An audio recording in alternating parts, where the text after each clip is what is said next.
Bonjour bien-aimé, j'aimerais simplement partager une petite révélation avec toi en ce soir. Celle qui va te permettre de savoir faire la part des choses entre la pensée de Dieu quand tu médites la parole de Dieu et la pensée de ses serviteurs de l'époque. Parce qu'aujourd'hui il y a encore beaucoup d'amalgame entre ce que les serviteurs de Dieu de l'époque ont dit et ce que Dieu a dit. Et il est important que quand nous méditons, nous prenions en compte le contexte biblique dans lequel cela a été fait, mais surtout que nous prenions en compte qui parle. Parce que ce que les hommes de la Bible vont dire ne doit en aucun cas être placé au-dessus de ce que Dieu lui-même il va dire.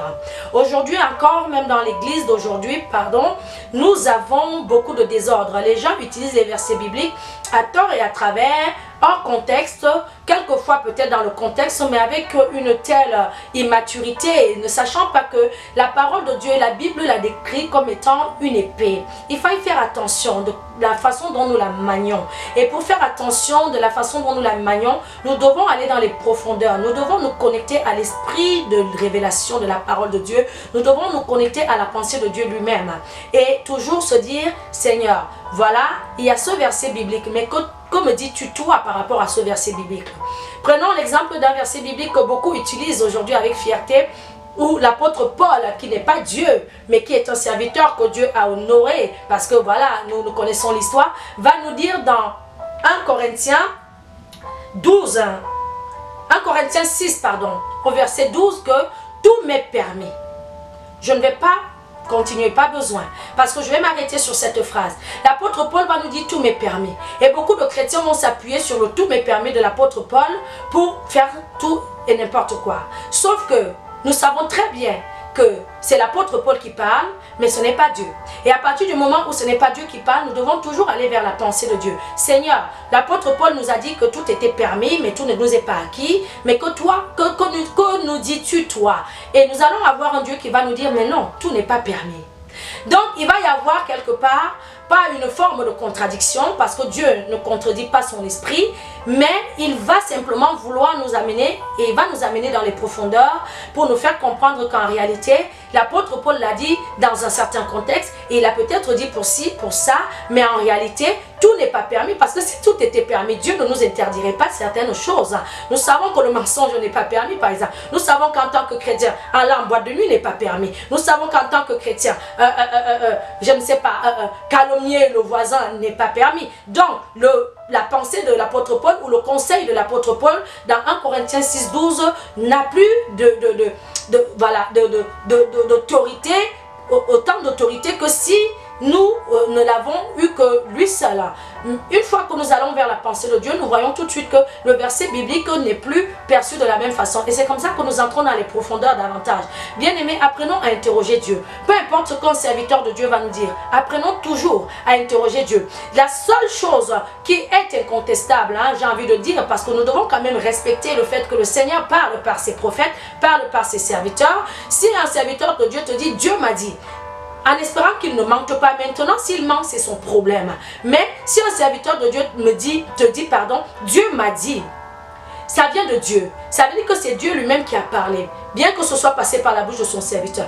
Mais si un serviteur de Dieu te donne un conseil qui vient de lui-même, qui vient de sa propre expérience, ou bien de sa façon à lui de voir les choses spirituelles, ou de voir la marche chrétienne, ou d'analyser, tu dois toujours aller interroger Dieu par rapport à ça. Beaucoup de chrétiens sont aveuglés aujourd'hui. Mon pasteur a dit, quitte à pécher contre Dieu, quitte à se révéler contre ce que Dieu pense, quitte à aller contre les voies de Dieu, mon pasteur a dit. Pourtant, ce n'est pas Dieu qui a dit. Pourquoi? Parce que c'est la même erreur que nous commettons depuis l'histoire de la Bible, où nous prenons en compte toujours et au-dessus de ce que Dieu dit, ce que l'apôtre Paul a dit. Et c'est l'erreur qui perd beaucoup aujourd'hui, qui se lève pour dire que la femme ne doit pas prêcher, parce que l'apôtre Paul, en tant que serviteur de Dieu, dans son contexte à lui et dans son conseil qu'il a voulu donner aux Corinthes à lui, a dit qu'il ne permettait pas à la femme de prêcher. Mais les gens sont restés butés sur ça. Quand on se lève, on voit une femme prêcher, on déverse. Et il y a un autre verset biblique où on a pour habitude d'envoyer, par exemple, pour provoquer le ministère de la femme, cette femme qui se prend, la Jézabel qui se prend pour une prophétesse. La Bible dit bien qui se prend.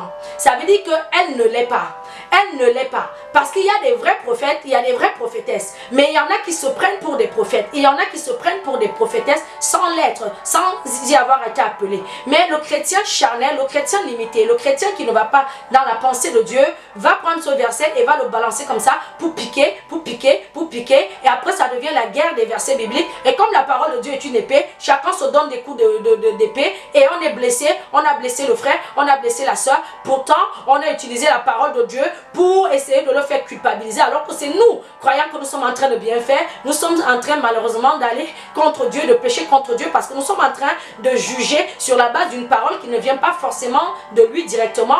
Et c'est pour ça que vous verrez que même l'apôtre Paul a pris souvent le soin, quand il parlait quelquefois, de préciser quand ça venait de lui et de préciser quand ça venait de Dieu. Amen.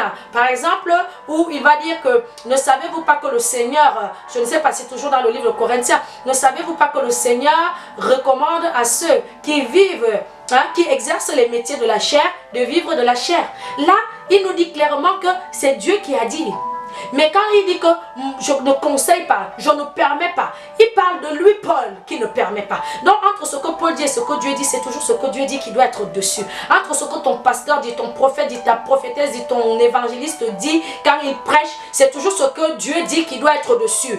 Donc il est important que même quand tu écoutes une prédication, même quand tu écoutes un message, tu fasses attention de te dire, voilà, est-ce que ça corrobore? Amen. Ça corrobore avec ce que Dieu dit, parce que voilà, en principe, dans la Bible, voilà, les serviteurs de Dieu ont été là, ils ont été comme nous, charnels, pécheurs, voilà, et ils ont certainement été bons sur certains domaines, d'où la Bible peut les prendre quelquefois en exemple pour nous encourager, mais ils ne sont pas nos modèles en tout point.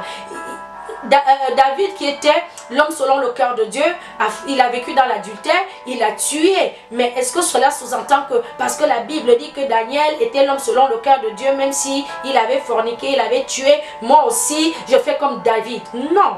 La pensée de Dieu, c'est quoi? C'est que Dieu n'était quand même pas d'accord avec David. C'est que Dieu n'aime quand même pas l'adultère. Et quand tu te connectes à la pensée de Dieu, quand tu vas méditer sa parole, parce que le but de la méditation dans Josué 1:8, à laquelle le Seigneur nous appelle, c'est que cette parole puisse créer de l'impact au-dedans de nous, qu'elle puisse faire de nous des personnes meilleures et non des personnes sadiques.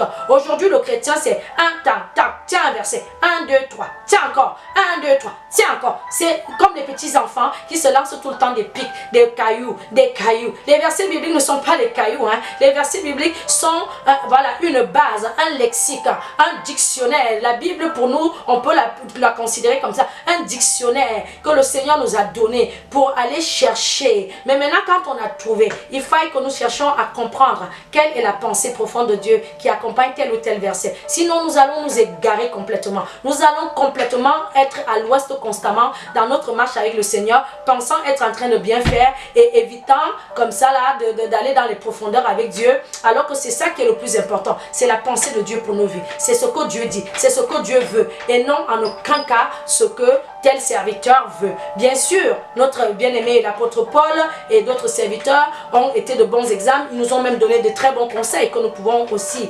prendre en compte. Mais si ces conseils-là viennent pour aller contre ce que Dieu lui dit, on laisse tomber ce conseil-là et on prend ce que Dieu lui dit. Et puis, si Dieu maintenant nous dit quelque chose qui correspond et qui parle aussi de ce même conseil, qui ramène à ce conseil, là nous prenons en compte et nous appliquons dans notre vie. Donc que le Seigneur vous bénisse. C'est la simple, voilà, je voulais faire ce, parce que le Seigneur m'a permis de comprendre cela et je ne sais pas pourquoi depuis quelques jours il me relance. Parce que voilà, quand on regarde aujourd'hui, il y a un véritable désordre. Dieu dit que nous devons respecter les autorités et la première autorité que nous devons respecter, c'est lui. Peu importe ce que ton père dit, ta mère dit. L'apôtre Paul est un aîné dans la foi, mais ça ne veut pas dire qu'il est irréprochable. Il a dit des choses qui sont en train d'aujourd'hui, même encore, nous le voyons, de causer des dégâts dans le corps de Christ. Parce que il a voulu, peut-être pas, ce n'est pas de sa faute, mais c'est de la faute du corps de Christ aujourd'hui qui n'aime pas dans les profondeurs et qui ne recherche pas la maturité spirituelle auprès du Saint-Esprit qui lui seul peut nous aider à comprendre.